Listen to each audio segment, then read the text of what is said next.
in this one, though. Mid-blowout, Luka tried to yam on Hassan Whiteside. Whiteside would not let that happen, and that led to a skirmish.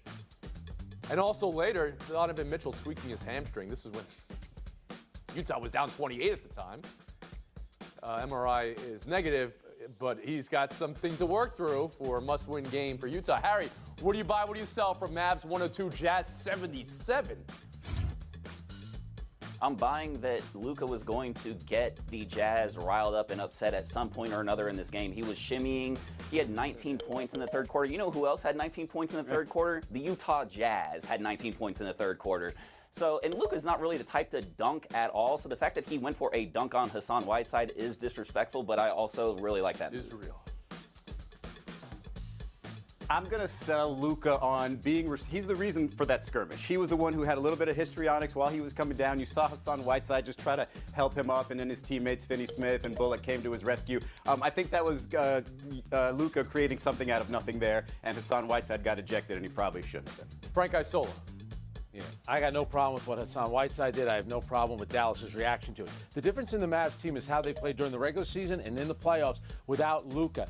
Luka now has more trust in his teammates. They are a dangerous team, the Dallas Mavericks. Very dangerous. Utah, not so much. And Bill Plaschke.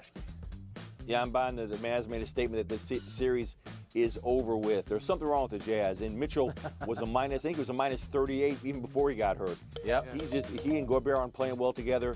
Yep. They're not in sync. There's no urgency there. Mavs win this series. Buy or sell 3. Most improved player in the NBA. It is Ja Morant. But can Ja Morant really be the most improved player in the NBA, considering he was a superstar? But then, Ja Morant giving the trophy to his teammate, Desmond Bane, who was also, a very most improved player this year. There was a lot of candidates, Murray and Poole as well. Israel, what should the NBA history books do here? Give it to Morant, as they did, or have to change it to Bane here, because that's what Morant did?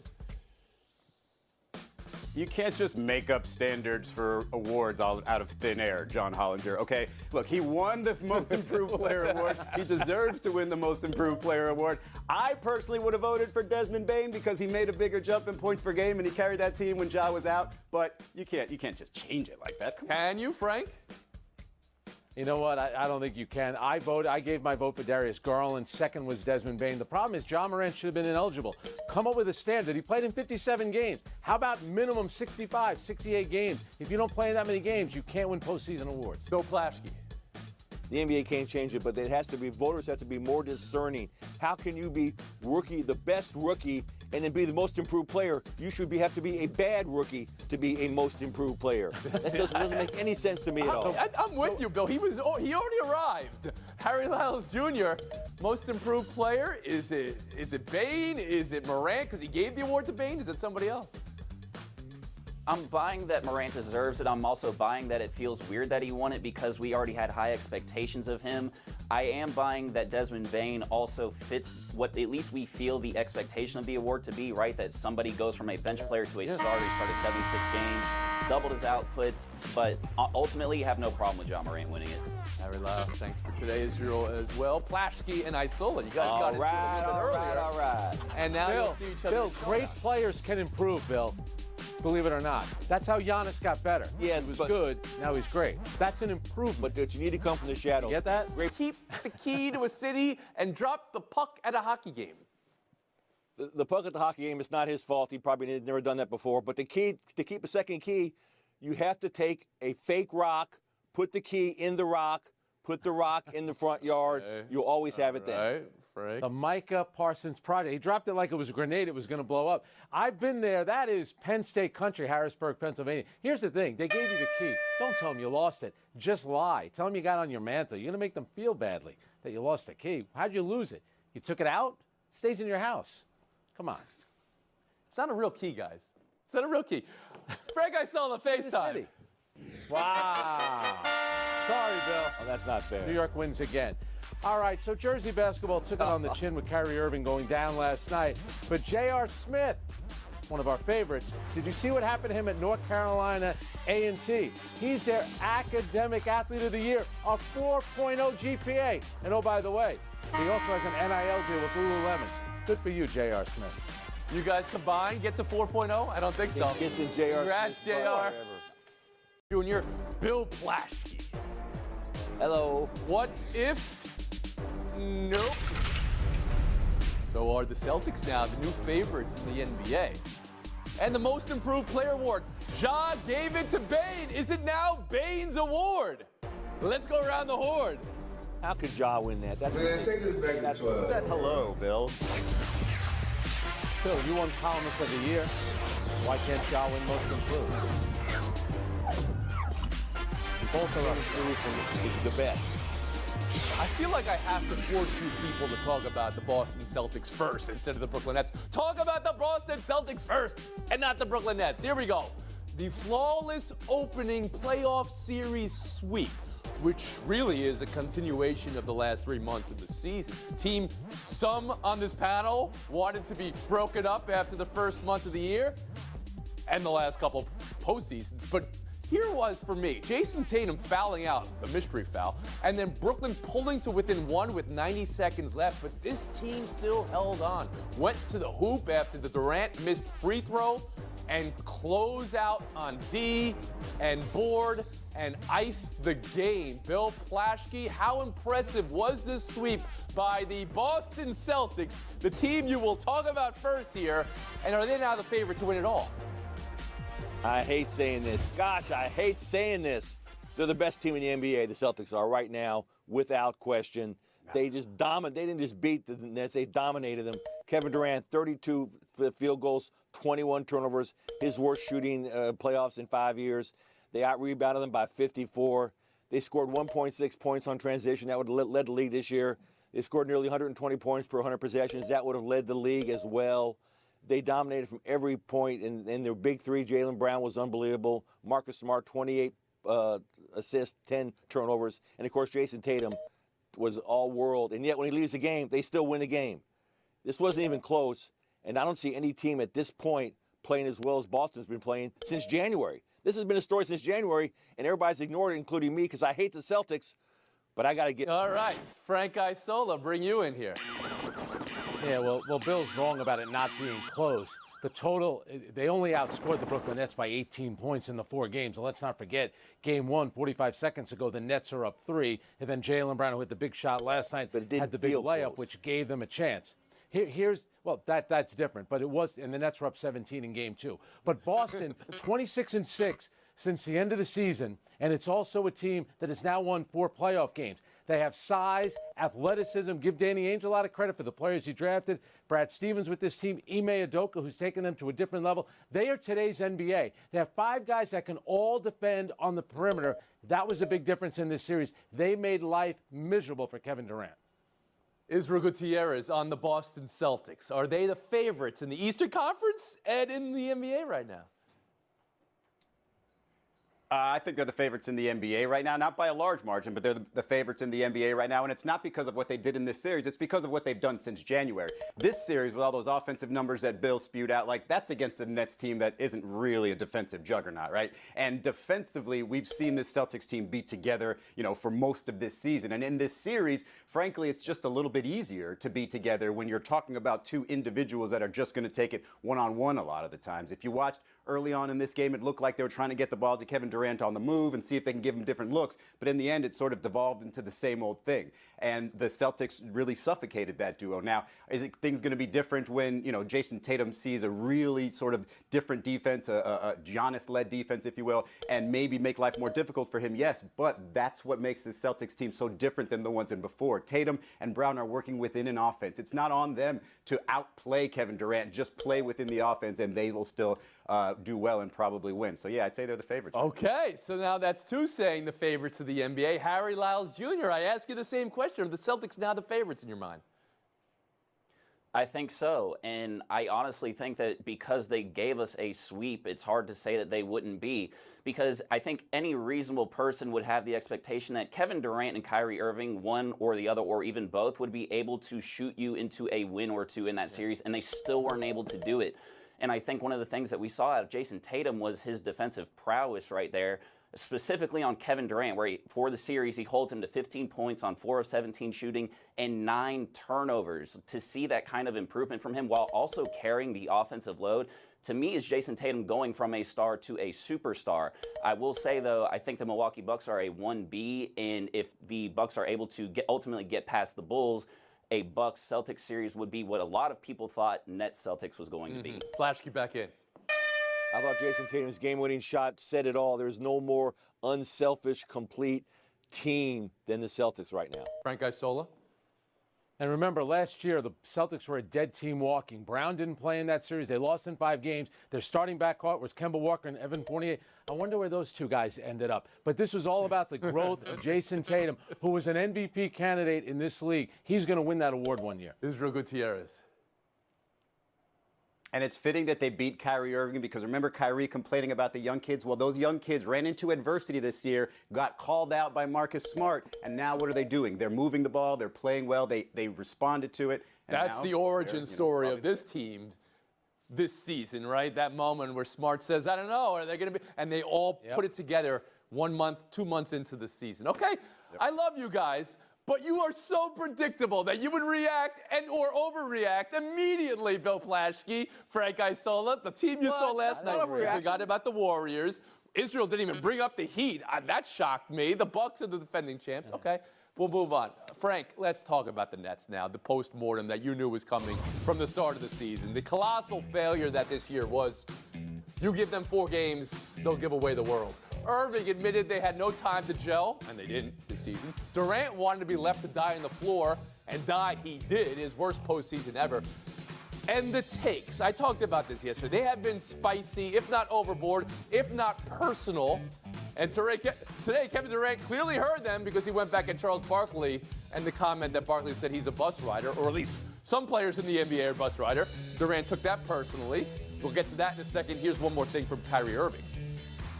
When I say I'm here with Kev, I think that it really entails us, managing this franchise together alongside Joe and Sean. All right, that's a comment similar to, do we even need a coach from 2 years ago? Frank, how did you hear that? Yeah. How do you even begin to pick up the pieces? So he wants a seat at the table with the owner, the GM, and the head coach, and Kevin Durant. It's going to be a little awkward when the conversation turns to, should we give this guy a long-term extension? Should we really go down this road? How about this? Bill Belichick used to say, do your job. How about doing your job first? You've played in 103 games since you've been here. And Kevin Durant now is going to go into next season. Huge question mark with Kyrie, huge question mark with Ben Simmons. This team was a part-time team all year long. Injuries had something to do with it. Joe Harris, Kevin Durant. Harden was out of shape, asked to be traded. The guy that replaced him never played. Kyrie with the vaccination status. They were a part-time team that lost to a full-time team. Do not tell me the regular season doesn't matter. It matters to the Phoenix Suns. It matters to Milwaukee, the Miami Heat, and the Boston Celtics. It didn't matter to the Nets. And where are they now? Done.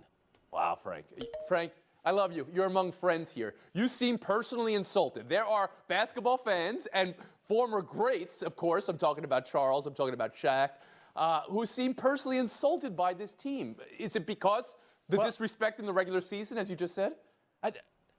And again, there were a lot of factors. And I love Kevin Durant. I'm not putting this on Kevin Durant. His injury had a lot to do with it. And Kevin Durant is still a brilliant player, even though he wasn't great in this series. But the Brooklyn Nets, they have to get to a point where the regular season matters. It mattered to the Boston Celtics. They got better.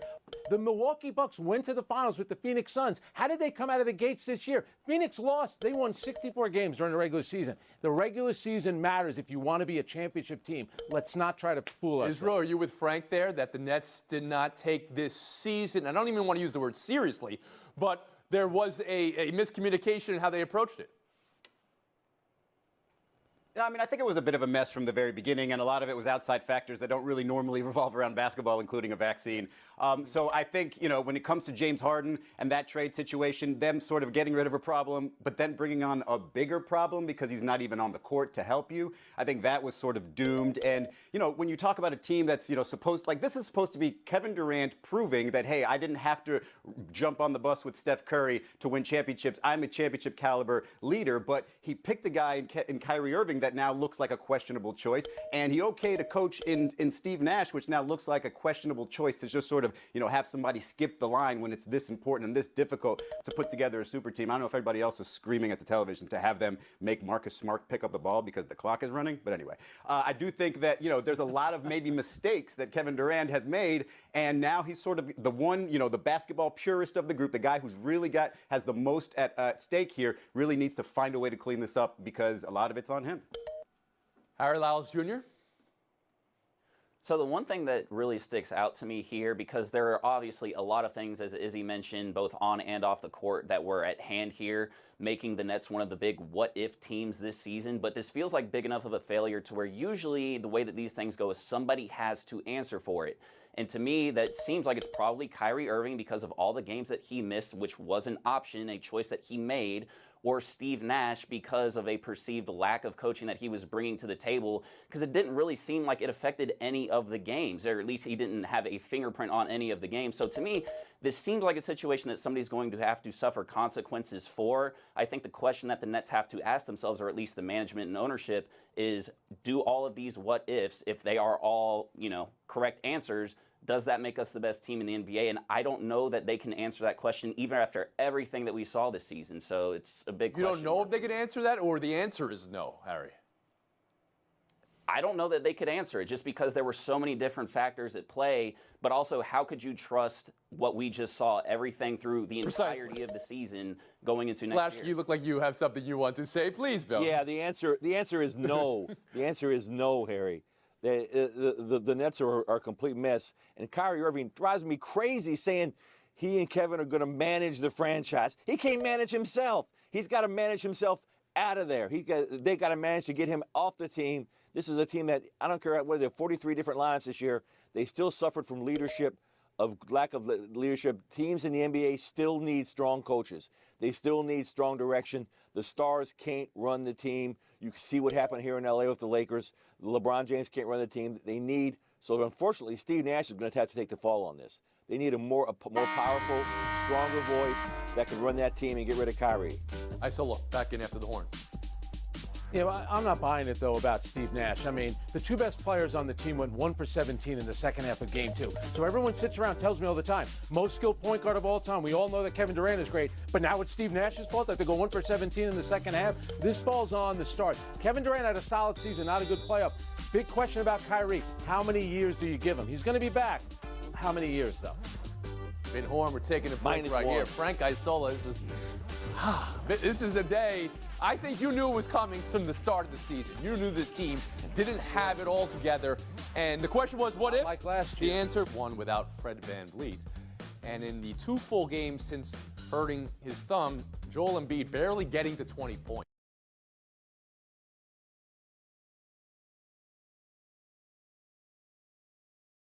But maybe coach should be the one to tell him that. That's what Embiid said. Bill, are the Sixers fine like Embiid says, or is it becoming troublesome how tough it's been the last 2 games? Troublesome, Tony. I've heard this before. I've been around Doc before when he's blown 2, 3, and 3-1 leads. And the players, Blake Griffin, Chris Paul, the Clippers said, we're fine, we're going to be fine, calm down. Doc, for some reason, loses control of teams when they're and they have leads in series. There's no sense of urgency there. 16 turnovers yesterday. They didn't lead after the 21-second mark of the game, which is unthinkable. They're in trouble. They are in legit trouble. They're in trouble. They were up 3-0. This wasn't a 3-1 situation. I know. But it's even worse. Harry Lyles Jr., how about you? Tony, I'm buying that they're a significant others fine, which means no, they're not fine, actually. And to Bill's point, you obviously have Doc Rivers' record on this. And you also have to look at, there's too many things that they need to go right when James Harden is playing the way that he's playing. So they might be able to get out of this series, but if you have to face a Miami Heat team in the next round, this is absolutely not going to cut Israel Gutierrez? I mean, they're not fine because Joel Embiid's thumb is not in great shape. They're not going to have Matisse Thybulle in Game 6 in Toronto. The idea of Joel Embiid saying James Harden should be more aggressive sounds great, but a more aggressive James Harden might end up with 25% shooting on 25 shots. Like, we've seen that from him in the postseason before, especially when he's not in a groove. This absolutely feels like a team that could feel the pressure and collapse on itself, and we've seen a couple of pieces do that. Frank Isola, are you as dim as Israel is right here on Philadelphia? Yeah, and I'll tell you what, you got to be rooting for Toronto to win and force a Game 7. No team has ever come back from 0-3. All the pressure in the world on James Harden, Doc Rivers, Joel Embiid. But, of course, Bill's going to put it on Doc. This is James Harden. He came to camp out of shape. He's still not in good shape. Another 4 for 11, 4 for 12, 4 for 15. That's all it's the month of April. Now we're moving into May. Start making 5 shots a game instead of 4. You love the coaches, Frank. Will you once hold the coaches accountable? Do you ever hold a coach accountable, Frank? It's a players' league, Bill. It's a players' league, right? In the postseason, it's about the coaches. We'll move on. Buy or sell 2, Mavs annihilating